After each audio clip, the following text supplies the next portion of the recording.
गुरुजी ने मुझे जैसा कहा था, लगता है कि ये वही जादुई पेड़ है। राजा रमन, मुझे पता है कि तुम यहाँ क्यों आए हो।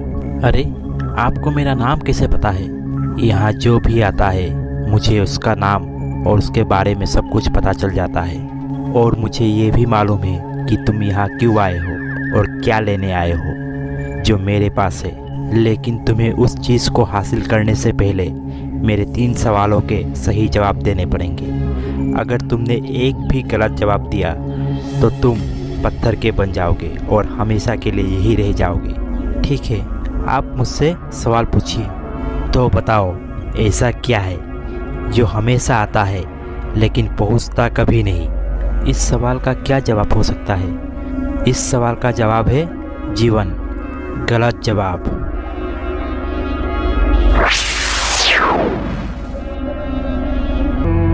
कुछ दिनों पहले राजा अपने गुरुजी से मिलने गए थे। गुरुजी, मुझे आपसे एक बहुत ज़रूरी सलाह चाहिए। ठीक है महाराज, आप पहले घर के अंदर आइए। कहिए महाराज, क्या बात है?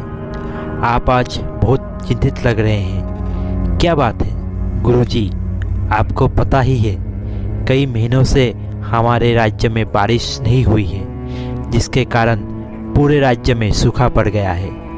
राज्य की जनता बहुत तकलीफ में है और उनकी ये तकलीफ मुझसे देखा नहीं जा रहा। इसलिए मैं आपसे इस बारे में बात करने आया हूँ। अगर आपके पास कोई सलाह या कोई उपाय है तो मुझे बताइए। मैं बहुत उम्मीद से आपके पास आया हूँ। महाराज, एक उपाय है, लेकिन उसमें आपकी जान को खतरा हो सकता है। गुरुजी, मुझे अपने जान की कोई परवाह नहीं। मेरे लिए मेरी प्रजा ही सब कुछ है। महाराज, मेरे गुरु ने कहा था कि जंगल के एक कोने में एक ऐसा पेड़ है जिस पेड़ में एक फूल खिलता है, और वो कोई साधारण फूल नहीं है, वो एक जादुई फूल है। वो फूल जिस राजा के पास होगा उस राज्य में कभी भी सूखा या अकाल नहीं आएगा और राज्य उन्नति की ओर अग्रसर होगा।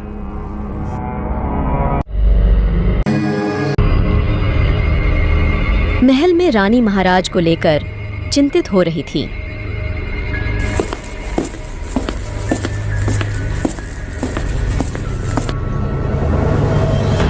महारानी जी, आपने मुझे बुलाया? हाँ सेनापति जी, मैंने आपको बुलाया है।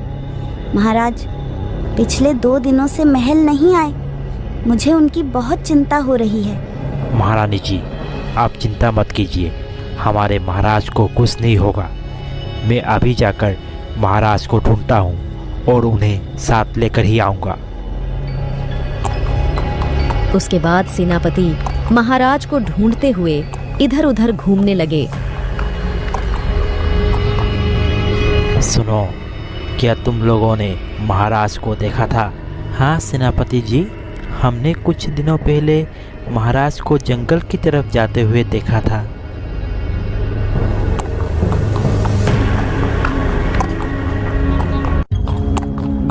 राजा को ढूंढते हुए सेनापति जंगल में घूमते घूमते उस पेड़ के पास जा पहुंचते हैं। अरे, ये तो हमारे महाराज है, लेकिन महाराज की ऐसी हालत कैसी हुई? कौन है जिसने हमारे महाराज की ऐसी हालत की है? जल्दी से मेरे सामने आओ, नहीं तो बहुत बुरा होगा। हा हा हा हा। अरे मूर्ख, तुम्हारे महाराज की हालत मेरे सवाल के उत्तर ना दे पाने के कारण हुई है। क्या? कैसे सवाल? तुम अभी मेरे महाराज को पहले जैसा कर दो, नहीं तो तुम्हारे साथ बहुत बुरा होगा। तुम मेरा कुछ भी बिगाड़ नहीं सकते, लेकिन अगर तुम अपने महाराज को पहले जैसा दिखना चाहते हो तो इसका बस एक ही उपाय है। क्या उपाय? मुझे जल्दी बताओ। तुम्हें पहले मेरे 3 सवालों के सही जवाब देने पड़ेंगे। अगर तुमने तीनों सवालों के सही जवाब दिए तो तुम्हारे महाराज पहले जैसा हो जाएंगे, लेकिन अगर तुमने एक भी सवाल का गलत जवाब दिया तो तुम भी पत्थर बन जाओगे। ठीक है, महाराज के लिए मैं कुछ भी कर सकता हूँ। अगर मैं पत्थर भी बन जाऊँ तो मुझे कोई गम नहीं। ठीक है, सुनो। उसके बाद उस पेड़ ने सेनापति से वही सवाल पूछा, लेकिन सेनापति भी उस सवाल के सही जवाब नहीं दे पाए और वो भी पत्थर के बन गए।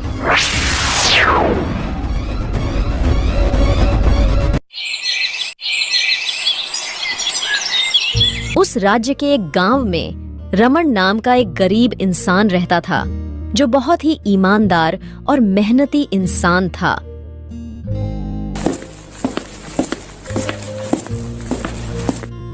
अजी सुनती हो, हमारे राज्य में बारिश ना होने की वजह से गांव के किसी के खेत में भी कोई काम नहीं है।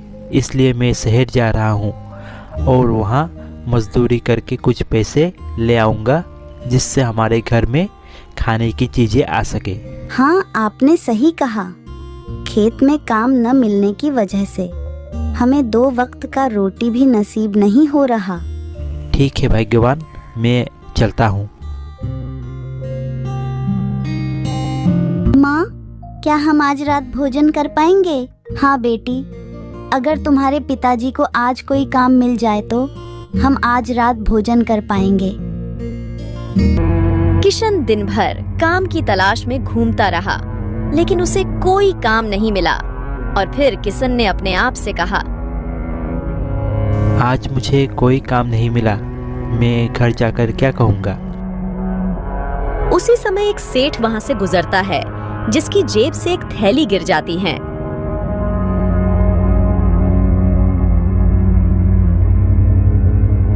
अरे, लगता है इसमें जैसे सोने के सिक्के हैं। किशन वो थैली लेकर उस सेठ को ढूंढने निकल गया।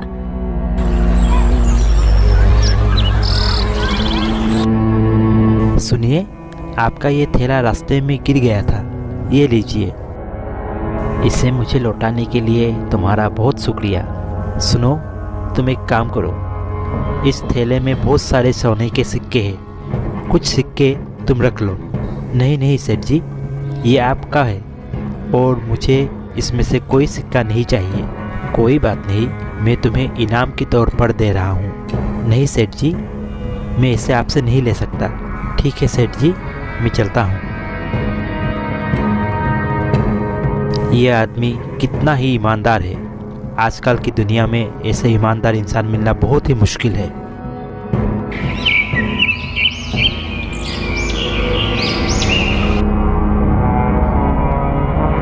अजी सुनती हो, जरा इधर आना।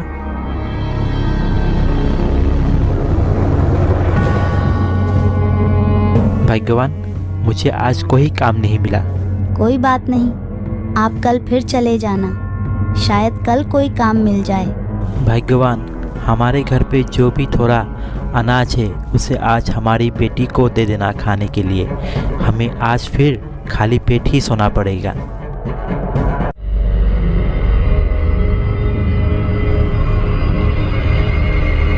महल में रानी महाराज को लेकर चिंतित हो रही थी।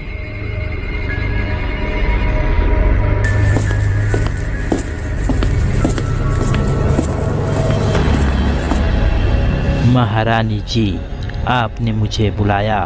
हाँ महामंत्री जी, इतने दिन हो गए महाराज अभी तक नहीं आए और सेनापति भी उन्हें ढूंढ के वापस नहीं आए। लगता है कि वो दोनों बहुत बड़ी मुसीबत में फंस गए हैं।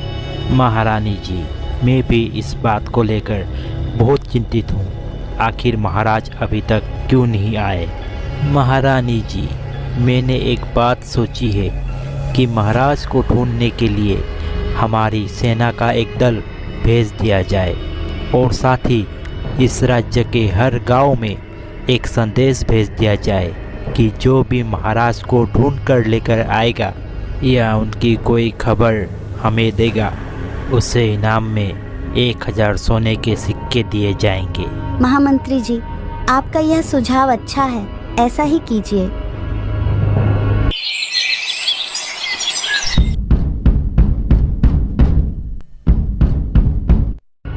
अरे, ढोलक की आवाज़!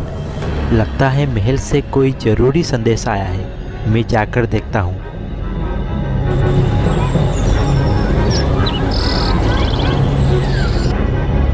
सुनो सुनो सुनो, गाँव वालों सुनो, आप लोगों के लिए एक ज़रूरी सूचना।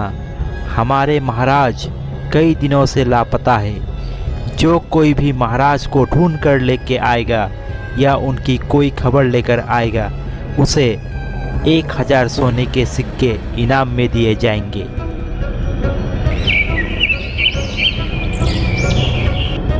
अजी आप कहाँ चले गए थे? भाग्यवान, महल से एक संदेश आया था। महाराज कई दिनों से महल नहीं आए, इसलिए जो कोई भी महाराज को ढूंढ कर ले आएगा उसे 1000 सोने के सिक्के इनाम में दिए जाएंगे। इसलिए भाग्यवान, मैं महाराज को ढूंढने जा रहा हूँ। आप मत जाइए, शायद वहाँ आपकी जान को खतरा हो सकता है। भाग्यवान, मुझसे मेरी परिवार की ये हालत देखी नहीं जा रही। अगर हमारे महाराज को मैं ढूंढ पाया तो इनाम में मिले सिक्कों से हमारे घर के हालात सुधर जाएंगे। और साथ ही मुझे महाराज की बहुत चिंता हो रही है। पता नहीं वो कहाँ और किस हालत में है। मुझे महाराज को ढूंढने जाना ही पड़ेगा। उसके बाद किशन महाराज को ढूंढने के लिए निकल पड़ा और घूमते घूमते किशन भी उस जादुई पेड़ के पास जा पहुंचा। अरे, ये तो हमारे महाराज है और साथ ही सेनापति जी भी है, लेकिन इन्हें ये क्या हुआ है? किशन, मुझे पता है तुम यहाँ महाराज को ढूंढते हुए आए हो। तुम एक काम करो, तुम महल जाकर ये बता दो और तुम्हें 1000 सोने के सिक्के मिल जाएंगे। अरे, आप बोल सकते हैं? हाँ, मैं एक जादुई पेड़ हूँ और तुम्हारे महाराज की ऐसी हालत मेरी वजह से ही हुई है। किशन, जाओ और 1000 सोने के सिक्के ले लो। नहीं, मैं महाराज को ऐसे हालत में यहाँ छोड़ के नहीं जा सकता। अरे मूर्ख मत बनो, यहाँ से जाओ और अपनी ज़िंदगी सुधारो। नहीं, मैं अगर जाऊँगा तो महाराज को साथ लेकर ही जाऊँगा। ठीक है, तुम्हें भी अगर पत्थर बनने का शौक़ है तो सुनो, तुम्हें मेरी 3 सवालों के सही जवाब देने पड़ेंगे। अगर तुमने एक भी गलत जवाब दिया तो तुम भी यहाँ महाराज के जैसे पत्थर के बन के रह जाओगे। आप पूछिए अपना सवाल। मैं हमारे महाराज को बचाने के लिए पत्थर भी बन सकता हूँ। तो सुनो, ऐसा क्या है जो हमेशा आता है लेकिन पहुँचता कभी नहीं? किशन उस सवाल को सुनकर कुछ समय सोचता है और फिर कहता है, इस सवाल का जवाब है आने वाला कल। कैसे, बताओ? कल हमेशा आता है लेकिन कभी नहीं पहुँचता, क्योंकि जब भी कल आता है वो हमारे सामने आज बन जाता है। बिल्कुल सही जवाब। अब दूसरा सवाल, वो कौन सी चीज़ है जो एक जगह से दूसरी जगह जाती तो है लेकिन अपनी जगह से हिलती भी नहीं? इस सवाल का जवाब है सड़क, क्योंकि सड़क हमें एक जगह से दूसरी जगह पहुंचाती तो है लेकिन खुद अपनी जगह से हिलती नहीं। बहुत अच्छा किशन, तुमने 2 सवालों के सही जवाब दिए। अब मैं तुमसे तीसरा और आखिरी सवाल पूछता हूँ। देखता हूँ कि तुम इस सवाल का सही जवाब दे पाते हो या नहीं। सुनो, ऐसा कौन सा फल है जो कभी खरीदा नहीं जा सकता? इस सवाल का जवाब है मेहनत का फल, क्योंकि मेहनत और लगन के बिना कोई भी चीज़ हासिल नहीं की जा सकती। जब हम मेहनत करते हैं और लगन के साथ करते हैं तब हमें सफलता और आनंद प्राप्त होता है। इसमें कोई भी दुकान या व्यापार नहीं है जहां हम मेहनत का फल खरीद सके। ये हमारे कर्म और प्रयास का परिणाम है जो हमेशा अनमोल और अपना होता है। बिल्कुल सही किशन, तुमने तीनों सवालों के सही जवाब दिए। अब मैं तुम्हारे महाराज और सेनापति को पहले जैसा कर देता हूँ और साथ ही इनाम के तौर पर मैं तुम्हें एक जादुई फूल देता हूँ जो महाराज लेने के लिए यहाँ आए थे। अरे, मैं ठीक कैसे हो गया? मैं तो पत्थर का बन गया था। अरे सेनापति, तुम यहाँ कब आए? महाराज, मैं आपको लेने आया था लेकिन सही जवाब ना दे पाने के कारण मैं भी पत्थर का बन गया था। सेनापति, तुम भी पत्थर के बन गए थे, मैं भी पत्थर का बन गया था, तो हमें बचाया किसने? राजा रमन, तुम बहुत खुशनसीब हो, क्योंकि तुम्हें किशन जैसा ईमानदार प्रजा मिला है जो अपनी जान की परवाह किए बिना तुम्हें बचाने के लिए मेरे सवालों के जवाब देने को तैयार हो गया और तुम्हें बचा लिया। उसके बाद वे तीनों महल चले गए और महल पहुंचने के बाद किशन ने महाराज से कहा, महाराज, ये लीजिए जो आप वहाँ लेने गए थे। किशन, तुम्हारा बहुत शुक्रिया। तुम एक ईमानदार इंसान हो और तुमने आज हमारी जान बचाकर हमारा दिल जीत लिया है। इसलिए किशन, आज से तुम हमारे मंत्री बनकर हमारे महल में रहोगे। उस जादुई फूल के आ जाने के कारण उस राज्य में बारिश होने लगी और खेतों में खूब सारे अनाज उगने लगे। उसके बाद राज्य में सभी खुशहाल जिंदगी बिताने लगे।